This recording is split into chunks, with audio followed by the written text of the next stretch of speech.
இசையமைப்பாளர் இளையராஜா மகள் பாடகி பவதாரணி புற்றுநோய் காரணமாக நேற்று இரவு காலமானார். பவதாரணியின் மறைவிற்கு திரைப்பிரபலங்கள் பலரும் தங்களது இரங்கலை தெரிவித்து வருகின்றனர்.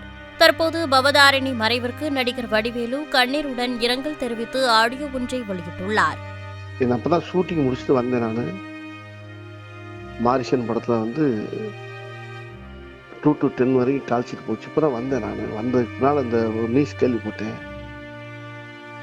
அருமை அண்ணன் இசைஞானி, அவருடைய தங்க மக, அவருடைய செல்ல புள்ள பவதாரணி இன்னைக்கு காலமான செய்தியை கேட்டு ஒண்ணுமே எங்க குடும்பத்தார்கள் எல்லோருமே புரியல. எங்களுக்கு ரொம்ப கஷ்டம். 47 வயசுல அந்த பெண்ணு, இந்த தெய்வ குழந்தை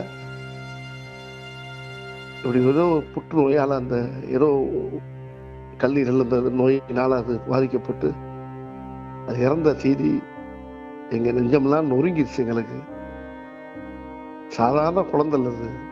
அவருடைய குரல் ஒரு பெரிய ஒரு குயிலுடைய குரல். அது இந்த வயசுல இவ்வளவு அழகா எத்தனையோ பாடல்கள் வெற்றி பாடலாம் பாடின ஒரு குழந்தை. அது கல்ல கவனமில்லாத ஒரு புள்ள இன்னைக்கு அந்த அளவுக்கு இன்னைக்கு திடீர்னு மறைஞ்சிருந்து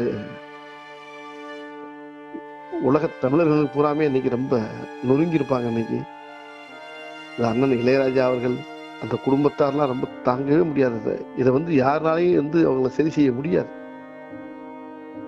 அதை விட இன்னொரு பெரிய ஒரு ஆச்சரியம் அன்னைக்கு ஒரு தைப்பூசம் அன்னைக்கு, இந்த தைப்பூசத்தன்னைக்கு அந்த முருகப்பெருமான் அறுவடை வீடு முருகப்பெருமானுடைய காலடியில போய் தான் அந்த அம்மா இளைப்பாருவாங்கன்னு நினைக்கிறேன். நான் இந்த தாய் பவதாரணி தங்க மக, எங்க அண்ணன் இளையராஜாவுடைய அந்த அன்பு மகள், ஆன்மா சாந்தி அடையணும்.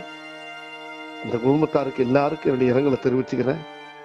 தமிழக மக்கள் சார்பாக இந்த நடிகர் வடிவேலு